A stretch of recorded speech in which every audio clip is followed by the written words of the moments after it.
And then you also may know Cynthia as well for her great book, Private Lessons. I am going to go ahead and let them take it away, and you guys are in awesome hands. Have a good event, guys. Thank you. Thanks. Hi, everybody. Thank you for coming. I'm Cynthia. Hi, Cynthia. I'm so happy to be with you. I'm so happy to be with you, too. How are you doing today? I'm doing great. I'm doing great. Looking forward to this conversation. I loved your book. It's just beautiful. Well, I feel like we're in a mutual appreciation society. I love your book so much, too. I feel like there's like sort of like a kinship between our books. But do you want to tell us? Sorry? Sure. You want me to tell a little bit about it? I would love that, yes. Yeah, I'll just do it real quick. So Sparrow is, at every other event, I've forgotten to hold it up, so I need credit for holding it up tonight. Sparrow is the story of Savannah Darcy Rose, who is a gifted 17-year-old ballerina who suffers physical abuse at the hands of her very handsome and popular boyfriend, Tristan. And in order to heal after a violent assault one night, she has to find a way to craft a positive future for herself in spite of her pain and her grief and her rage. So that's the kernel of the story. Mm. And there's also quite a lot of ballet in it as well, correct? Mm-hmm. Yes, tons of ballet. Tons of ballet, yeah. And there's also a side, like not quite a side story, but another story that is told in parallel to hers. Do you want to tell us about that as well? Sure. So there are two point of view characters in the book. Sparrow, who is Sparrow's nickname. Savannah's nickname is Sparrow, and we might get into that a little bit later. But also her very close friend and dance partner, Lucas, is a second point of view character. And he was always there from the beginning, but as the book as I wrote and edited, he became a much larger character, and I'm really, really glad he did, because I really love Lucas, honestly. Yeah, so much of the book for me was about how she built herself back up and the community that is required to heal, and the love that's required to heal. It's a very loving book. Thank you. Well, yes. Thank you. You managed to make it full of love, but also haunting. It's haunting to me. It's moody. It has that like romantic, like Bronte character, like with the blue mountains in the background and the texture of the dialogue. It's just very sensual. It feels very realistic. Thank you. Yeah, it's a lot of fun to read. So I want to. Yeah. No, I mean, honestly, like, I'm jealous. Stop. No, wait. Your book, honestly, I have never read a book where the author wrote about music so beautifully.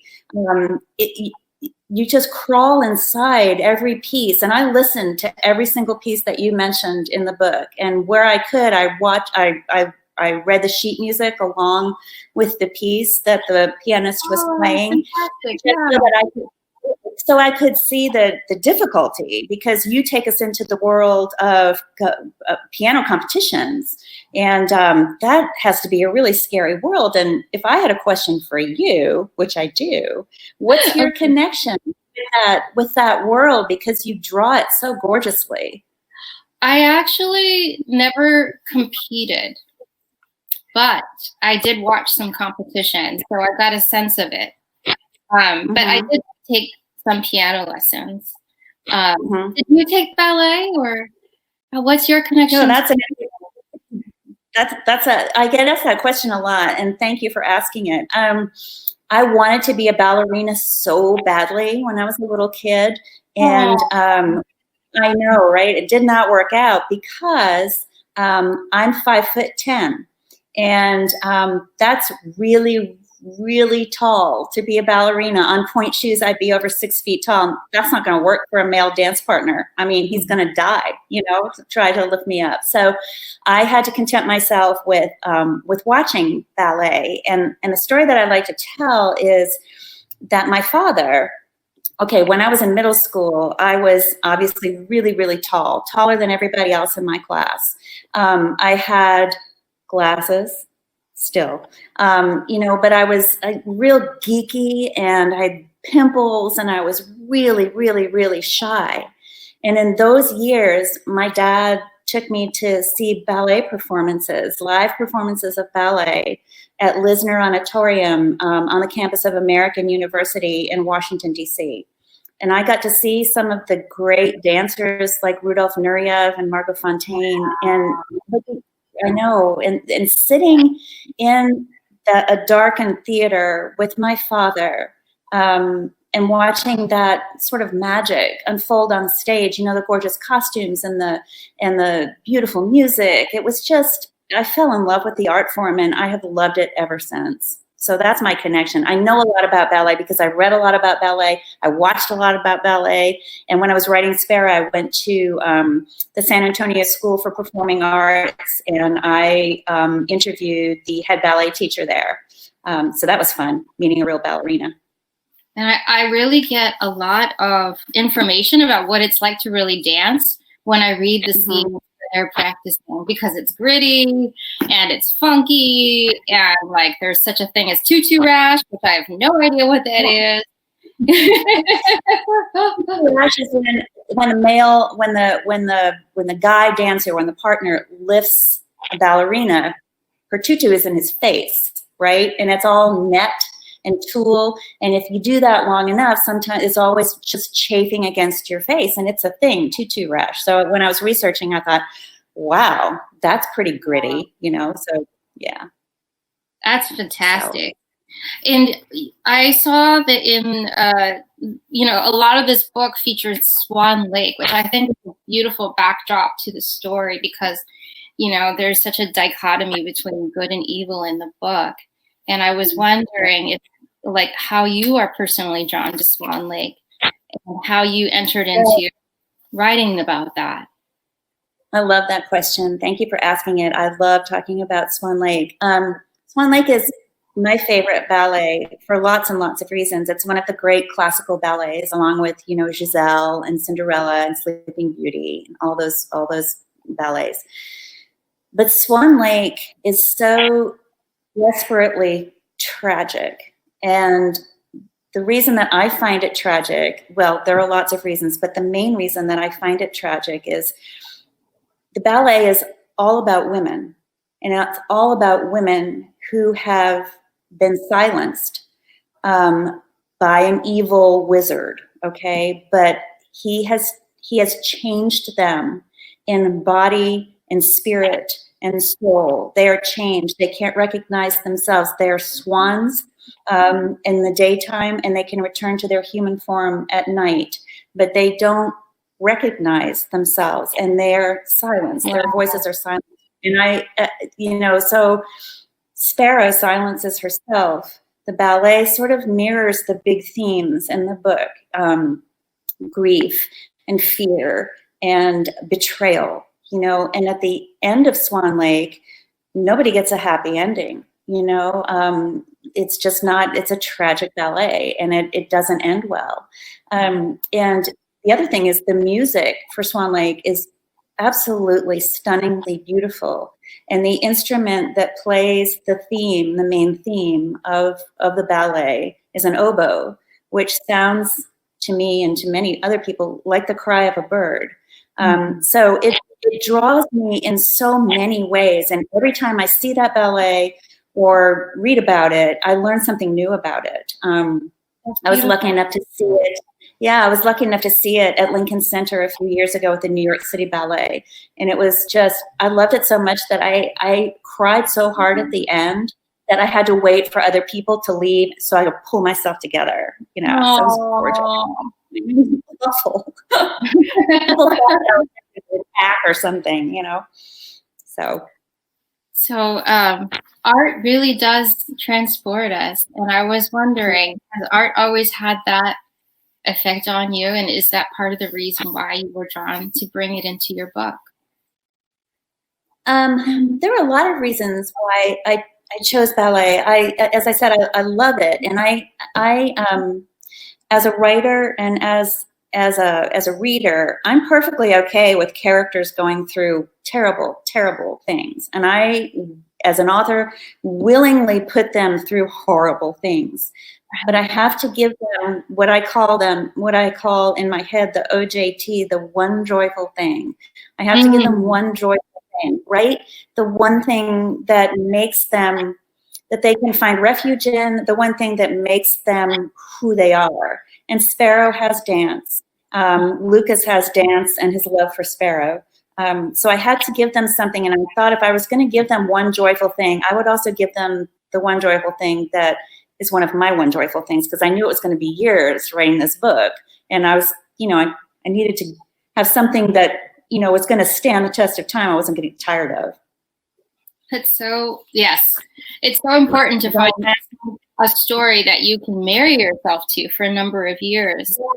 I know Did you do that with Claire? I did do that with Claire. I didn't know that, but when you land upon a story, both of us just published our first book. And, when you find that story that you can take to the finish line, it's kind of an amazing feeling. And is that what happened with you, or? In terms of finding the story of Sparrow. So, let me talk a little bit about how I came to write Sparrow, if that's okay. I was working on another book. So Sparrow is not the first book that I've written. It's the first book that I was fortunate enough to publish. But there are other books that I have written that will never see the light of day. So I was working on another book, and it was a fantasy, and it wasn't going well because I'm terrible at world building. I'm just terrible at it. I'm awful. And so while I was really struggling with this book and trying to figure out whether I was going to continue with it or do something else, this news story went viral. And it was, I think maybe you read about it in my author's note, but a young girl had gotten drunk at a party, a high school girl got drunk at a party and passed out. And while she was unconscious, a group of boys took pictures of her naked and posted them on Facebook. And I was so, horrified by anybody who would do something like that, the depravity, the cruelty that something like that would take, that I lost sleep over that girl. I didn't know who she was, but I kept wondering what she must have thought when she woke up and she figured out what had happened to her. Mm-hmm. So I thought about her, I dreamed about her, I cried about her, and I couldn't get her out of my head. So one morning I woke up, before the sun, and I went into my office and I put the other book aside and I wrote the first line of the first draft of Sparrow, which is, "I am not the kind of girl who tells." And it's on the cover of the book now. And then I started writing it, and it took a long time and a lot of revisions. And but yeah, that's where that came from. That empathy really shows with Sparrow. You pour a lot of love into her. And when she goes deeply, of course. No, as she goes deeper into her darkness, and there are portions of the book where she really, really digs into, is triggered by the trauma, and her mind is really fixated. I think that if anyone knows much about PTSD, there's this idea of these traumas kind of continuing to live inside you, and they're living inside her mind, and we get to live them with her. Yeah. And it's just beautiful how it's done. And for me, it really I felt marked by those passages. And so I was wondering, were those passages hard for you to write when she's really kind of at the bottom of this trajectory and before she goes into healing? Yes and no. they weren't hard to write. They were hard to walk away from. So I gave Sparrow a little OCD, some OCD behaviors. You know, when she's touching the locker, she counts, and her favorite number is 9, and she taps her fingers in 3 sets of 3 when she's nervous. And I know that, I mean, you know, I've done stuff like that when I'm feeling anxious, counting stairs or whatever. I think we all have a little bit of that inside of us, especially when we're stressed out.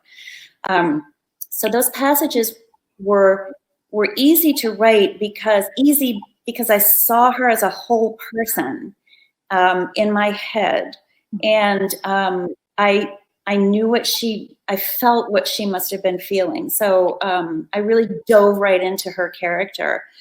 What was hard was walking away from the page at the end of that and not bringing it with me into my real life. So, and I know you wrote a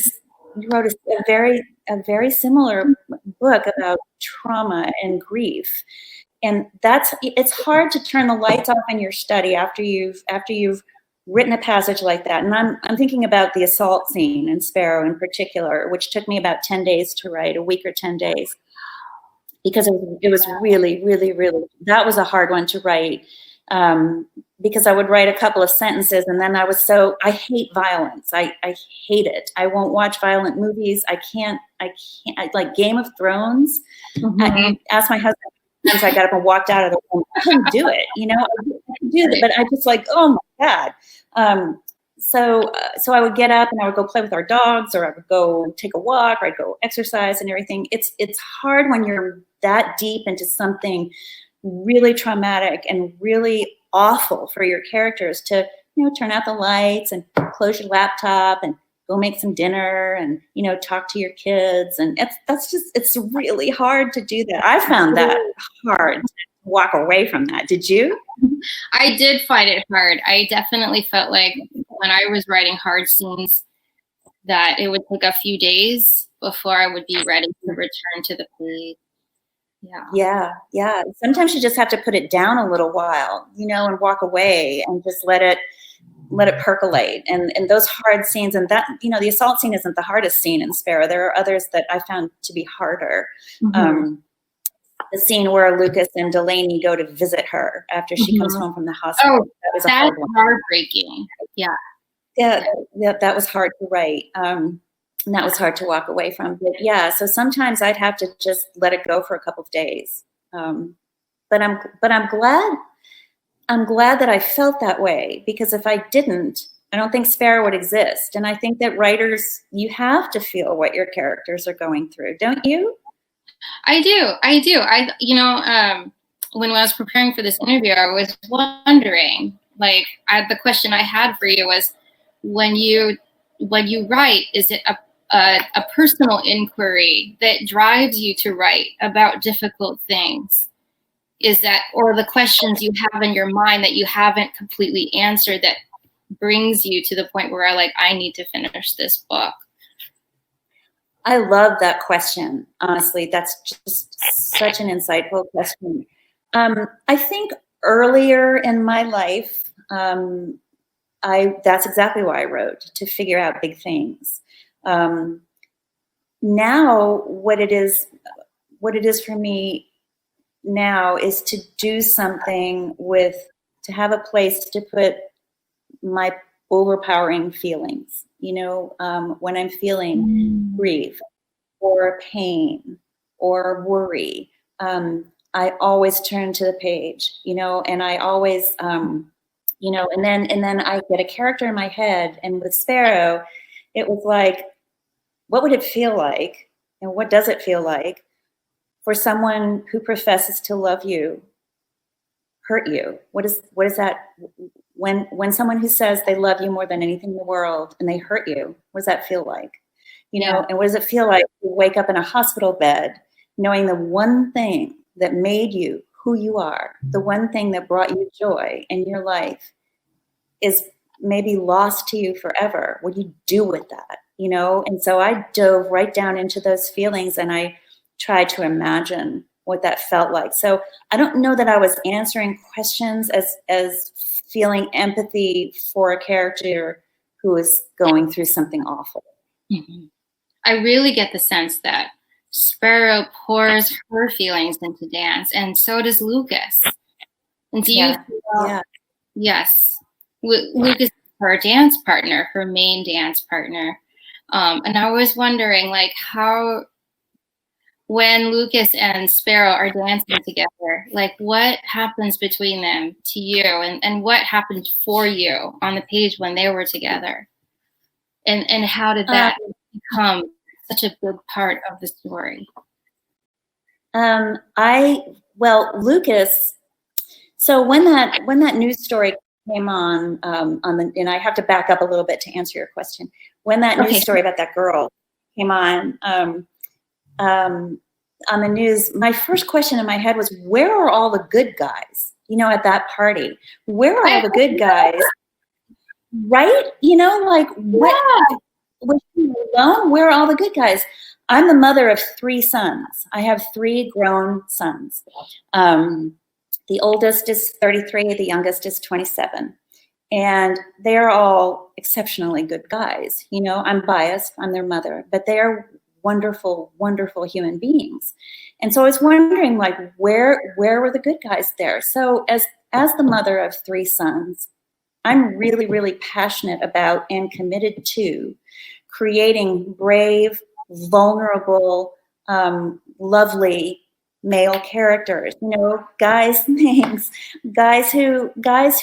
are fierce allies for their friends and for women and for, you know, the vulnerable, and guys who also walk in the world without ever showing anybody their own broken hearts, you know? And so Lucas is going through, so that's where Lucas came from. At the beginning of the book, he was just sort of tangential, but then my editor and I said, you know, he needs to have his own character arc. He can't just comment on the major plot points. He needs to be like a whole person.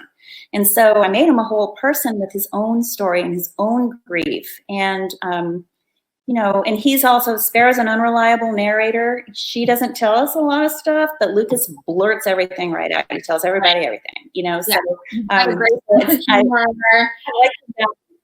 like the balance. So that's kind of the story of Lucas. He's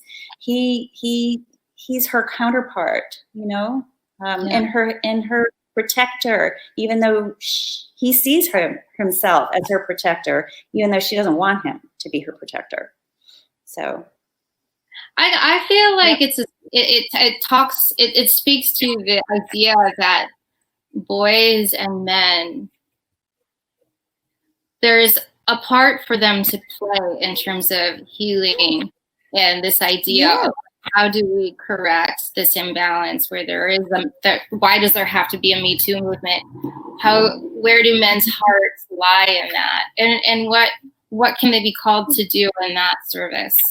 So, well, I think that is such a brilliant way to put it, Cynthia. That is beautifully said, you know, and when my youngest kid was in college, he was the guy that his friends who were women called when they were afraid to walk across campus, you know, alone, or they were coming back from a party, or they would call my son, and he would go out at, you know, 2 a.m. and walk his friends home. You know, he's a big 6'5" bodybuilder kind of a guy, and he, you know, was not going to let anything happen to a woman on his watch.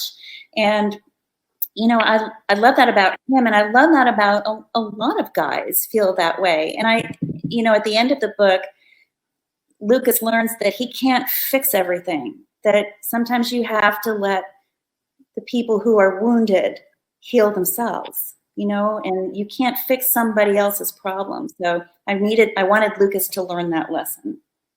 And yet he is a great support in her life. Yeah, he loves her. He loves her. Yeah. I think he does a lot to help her, you know, in his I think he kind of sit back. And some of it is misguided. Some of it, you know, what he does to Tristan is not necessarily a great choice, but, you know, I think it's in guy DNA to want to, you know, hurt somebody who, not hurt, but really get back at somebody who's hurt someone that you love. And I don't think I think it's a woman thing too, you know, it's just a human thing. Yeah. So what do you feel is essential for her to heal? Like what for you was the turning point or the thing that made you feel like, okay, that this is what she needs? Or I knew that she had to face the trauma that she experienced as a child, and that nothing was going to happen until she did this. She has a huge secret that she's kept all her life and stuffed down into that dark place that we all have as human beings, where we put things that we don't want to think about and things that hurt us. You know, we stuff them away, and maybe they come and they, you know, you can never keep that lid shut forever. It opens up eventually, right? And you have to deal with it. Yeah. And so for her to heal, she's got to face what happened to her when she was a kid.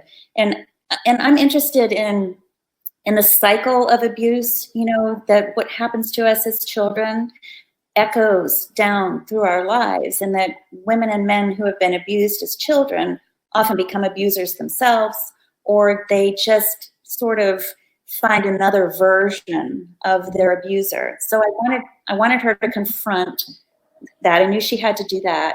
And I knew that she had to dance again. And so initially I had her injuries much worse, and her foot was really, really mangled, but I backed off of that because I needed her to heal, and I needed her to dance again. And I needed her ballet teacher to come and tell her that she was loved and that she was going to help her. So those are the things I needed to happen for her. She is deeply showered in love. That's one of the things that I love about the book is the characters are so loving and they're so likable. Everybody from the Ballet teacher to Sparrow's father to Sparrow's aunt. I mean, everybody just sort of sparkles with like deep personal love. Yeah. I didn't want Sparrow to be alone. You know, there are some wonderful, wonderful young adult books out there where characters who experience trauma are alone, essentially, and facing these horrible things. And those are beautifully, beautifully done. I wanted Sparrow to have a loving family. Now they're messed up, you know, and they've made some, you know, pretty crappy decisions along the way about how they handle things. But underneath everything, they love her. And so I wanted that for her. I love that is part of the book, because I feel that there is a sense in terms of these like #MeToo books that like these people are not allowed.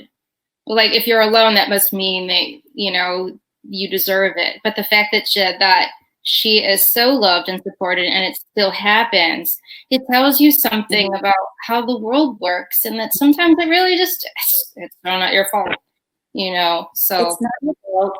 It's not your fault. And I visited a battered women's crisis shelter when I was doing research, and that was such a sobering experience for me. You know, these women have left their homes, or some of them are coming out of the hospital after they've recovered from their injuries. Some of them come to all times of the day and night. They're showing up, sometimes with their children in tow, sometimes under the protection of law enforcement.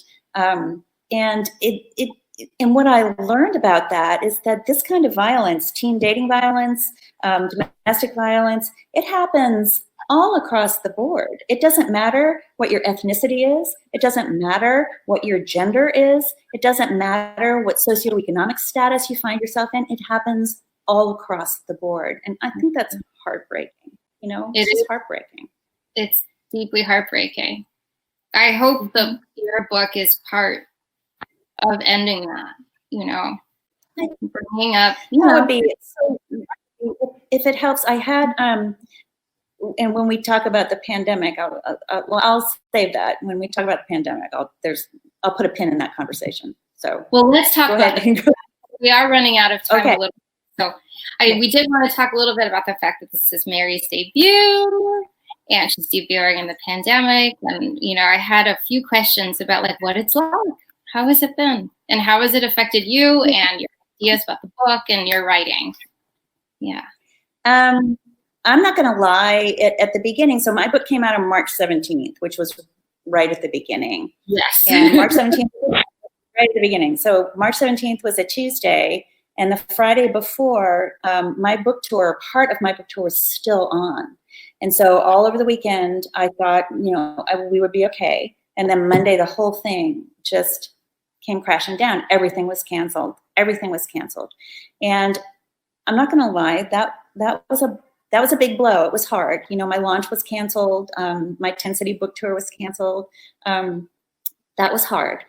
But then as the weeks went on, and we were all sort of learning as the book and publishing community to pull together and to support each other, which I think we all did really beautifully. There's a lot of love in publishing at that time. Everyone was building everybody up. Everybody was hurting. Authors, debut authors, publishing staff, editors, agents, everyone was hurting and worried. How are we going to do this? And then we started to figure it out. We could do virtual events like this one. And what was wonderful for me is that I started hearing from readers who had read the book. And a woman wrote to me over Instagram, and she said that she had read my book, that she had been abused by her high school boyfriend, physically abused, and that she'd never been able to deal with it. She'd never talked about it. She'd never healed from it, but that she thought after reading Sparrow, she might be able to find her way, her path to healing. And I thought, you know what? That's it right there. That one woman, and hearing from her was such a moment of grace. I thought, you know what? Whatever happens, it's going to be fine. It's all going to be fine. But you also came out. You came out in May, right? Yes. Yeah. So how was it for you? It's been pretty much the same. It's pretty quiet. The book was a Me Too book as well. It's not a summer read. I love the book. It's a book that I think I've also had similar experiences where people have reached out and said, "This is a beautiful book. I'm so glad I read this book. It came at the right time for me." So I also feel the same way. Yeah. But there is definitely some grieving, I think, that's involved, in terms of coming up. I think we have to face that and own it. For a long time I was doing this, everything's fine. I'm fine. Everything's fine. Right. And then I thought, I'm kind of not fine, but then then it was okay. Once you kind of say, okay, this really is no fun, not what I expected. But then it turned into something else that was beautiful in its own way. So, yeah, gotta roll with it. Hey,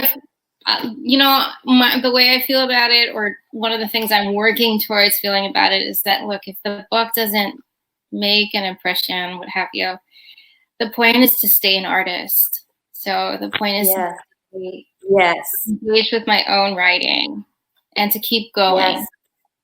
Yes. And there was a time where I sort of thought, what if that's my only book, but then I thought, you're such a writer. I've been a writer all my life.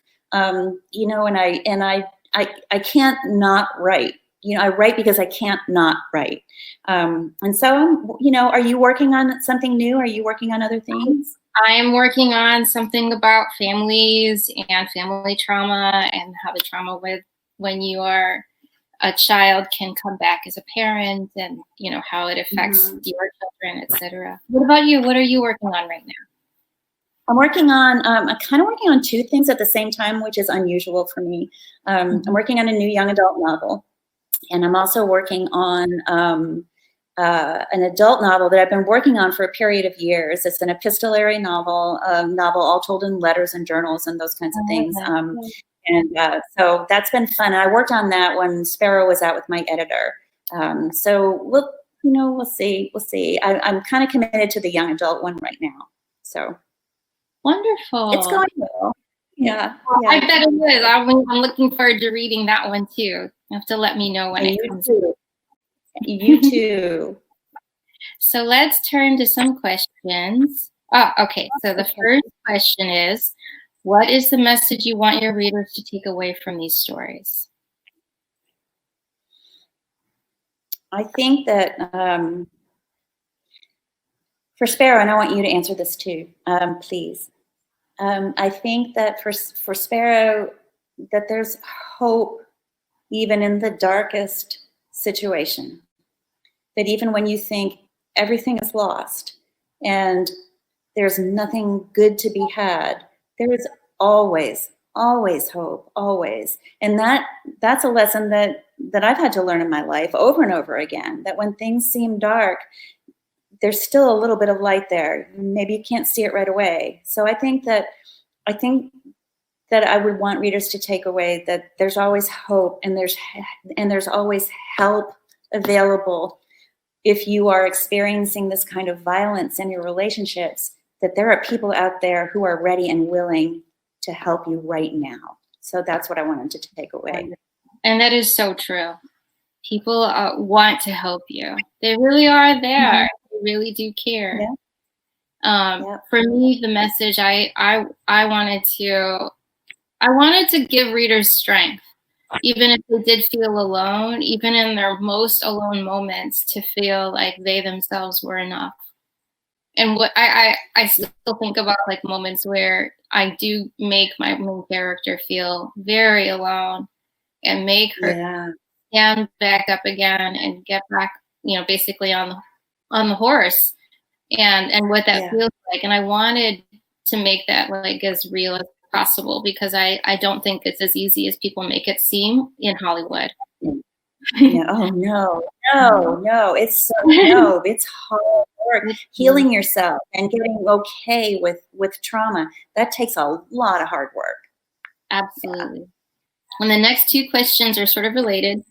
Mary, what is your favorite ballet? And Cynthia, do you have a favorite composer? Oh, that's a good one. My favorite ballet is Swan Lake, for all the reasons. I love Swan Lake. I've watched it so many times, and I saw it at Lincoln Center, as I said, a couple of years ago. But the music, the costumes, there are some wonderful documentaries on Swan Lake on YouTube. I watched a lot of rehearsal videos. And it's just a lot of behind the scenes, kind of things. But I love that ballet so much. I could watch it every day for the rest of my life and never get tired of it. Oh, I love that. What about you? Okay, so what's your favorite composer of music?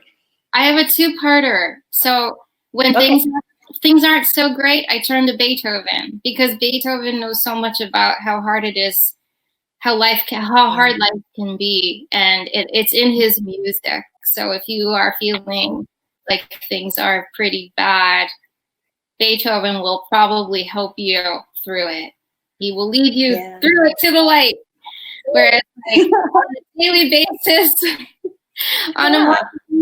I like Philip Glass, who also can be a bit problem. Yeah, but he has a way of like doing that, like shifting of tempo and rhythm and making things move geometrically. That reminds me of like flying birds and like just nature.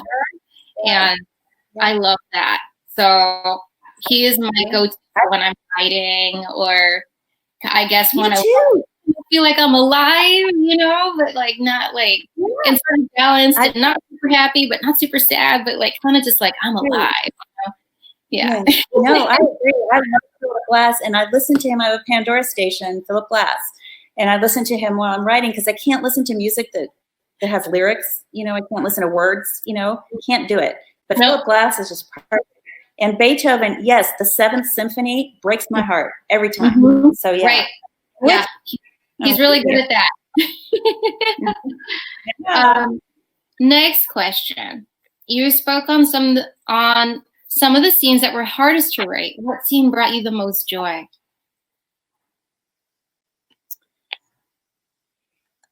The last few pages of the book. I cried so hard when I wrote the end to Sparrow. I wrote the end to Sparrow to the end credits of Castaway. And for me, it's not a happy ending, happy, where the guy gets the girl, because that didn't really make any sense for Lucas and Sparrow. She's too broken. She has too much work to do on herself. But you can see when they're waiting in the wings to go on at the end, and they're doing their last time they're going to dance together. And you can see how much he loves her and how he's willing to let her go. And that is a very Swan Lake moment. And I loved writing that. And it's only like 3 pages. I loved writing that scene. And it's sad, but it was very fulfilling to me to write that scene. So yeah. What about you? Well, I mean, I don't want to. I honestly, I'm like not sure which scene of my own that brings me the most joy, but like I have to say that I love your ending. It's so good. Thanks. It is so good. Yes. I couldn't do a happy ending. I just couldn't. It didn't make sense for the guy to get the girl. But there's hope. There's so much hope for both of them. Yeah, that was a killer. It was a killer to write. That was a killer. My husband came home. When I was writing it, I finished it, and I was sitting at my desk. My husband came home from work, and I was sobbing, and he was so used to it. By then, he goes, "You're at the end, right?" Yeah, we're almost done. We can like just go back to normal. Yeah. No, it is beautiful. I was trying to think of other endings that it reminded me of, and the kinds of endings that it reminded me of were things like The Half of It. That Netflix movie, or like Lost in Translation was another one. Yeah. Where it just like touches your heart and it gives you like exquisite pain. Yeah. You So good. Yeah. So next question. I always hear that action scenes are hard to write. How is it to write dance scenes? Once I knew what I was talking about, it was okay. As I said, I grew up, reading about ballet. I couldn't be a dancer. So I did the next best thing, which was to read everything that I could about it. And so that was biographies of ballerinas. That was looking through books and finding the technical terms for everything. I had a book, I wish I had it with me. I had a book that, illustrated some of the positions and some of the moves so that I knew what the proper terminology was. It wasn't hard. It was, I just wanted to make sure that I got it right. So I did a lot of research for the ballet scenes. I watched so much ballet, so much ballet. And in particular, the rehearsal videos from the Royal Ballet, they had their rehearsals online. So you can see the dance coaches coaching the dancers through difficult scenes. And so I know what a fouette looks like, and I know what first position is, and I know what the difference between an arabesque and a pirouette. And so I learned about it, but it was a joy. I've loved it all my life. So it was, the assault scene was harder to write than the ballet scenes because I don't know how people fight. I had to research that, and that was unpleasant, But I imagine watching master classes of piano on YouTube was like such a fun way, and I had to pull myself away from research. Yeah. And Me then too. for you too. Yeah. Yes, totally. The next one is, are you working on any projects? And we talked a little bit about that. And the last one is, if you could write a book in a different genre, what genre would you pick? Okay, if I could, but I can't. I would write a fantasy book. I love fantasy so much. Really? Yes, okay, that's cool. Totally tell. When I was reading your book, I was like, she reminds me of Riddle Master of Head. Do you know that book? Like, it's another fantasy. You do? Yeah. I read it. When I was reading it, I was like, I feel swept away the way I did when I'm reading that particular author. Yeah. I love fantasy so much, and I I read, in 2019, I read Samantha Shannon's The Priory of the Orange Tree. I don't know if you've read it. If you like fantasy, I highly recommend it. I recommend it.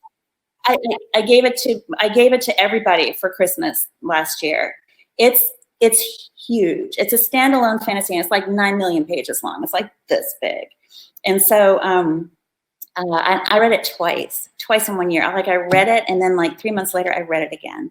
It's fabulous. So I would love to be able to write fantasy. I just can't do the world building. I'm not interested in doing world building. I'm happy to read somebody else do it, but I'm not interested in doing it. I'd rather write about contemporary stuff, and I just don't have it in me to write about systems of magic and made up religions and stuff. I don't have that kind of creative juice. I just don't. So yeah, I'd love to write a fantasy. What about you? I couldn't. I would also like to write a fantasy, but I couldn't start with world building. I would have to start with the characters, and then I'd figure out the rest as we went. Yeah. I have a joy also of picture books. I love picture books so much. I think that they're underestimated in terms of an art form, and they are so hard to write. I've been trying to write them for a year and a half to 2 years, and I'm just absolutely trying and trying. So it's a lot really of fun. Hard. You get 1,000 words, maybe, and so every word has to be the right word. Yeah. There's no room for error in picture books. Yeah. And I was just reading I was just reading one today, and I was like, he makes it look so easy. And I'm like, I don't even know. Okay. I know. I think it's just a simple little picture book, but the work that goes into that. I've written 4 picture books. And I started doing that before I started writing YA. I wrote picture books. And it's really hard. It's really hard. Yeah. So, all right. Well, I think that concludes our time together. I really, really love Sparrow. I hope you buy it because it's worth your time. I read it in 2 days. Sparrow by Mary Cecilia Jackson. Yes. Okay. Well, I want to say thank you so much, Cynthia and Mary. This was such a beautiful conversation, and it's about a topic so important to talk about. But like Cynthia said many times, it's so beautiful that you did it with lots of love. And just thank you so much, both of you, for giving readers books that have hope and strength in them, because that, especially for teenagers and women, is such a insanely important thing. And it was really such a pleasure just to get to hear both of you speak, and just thank you for your time and for sharing such beautiful things with us. Thanks for asking me. Thank you so much. And Cynthia, thank you for the great question. Thank you. Thank you. I enjoyed it. I would absolutely. So well, thank you. We will go ahead and say good night to everyone. And thank you so much. Thank you. And for all of the questions. Goodbye, everybody. Thank you. Bye, Cynthia. Bye.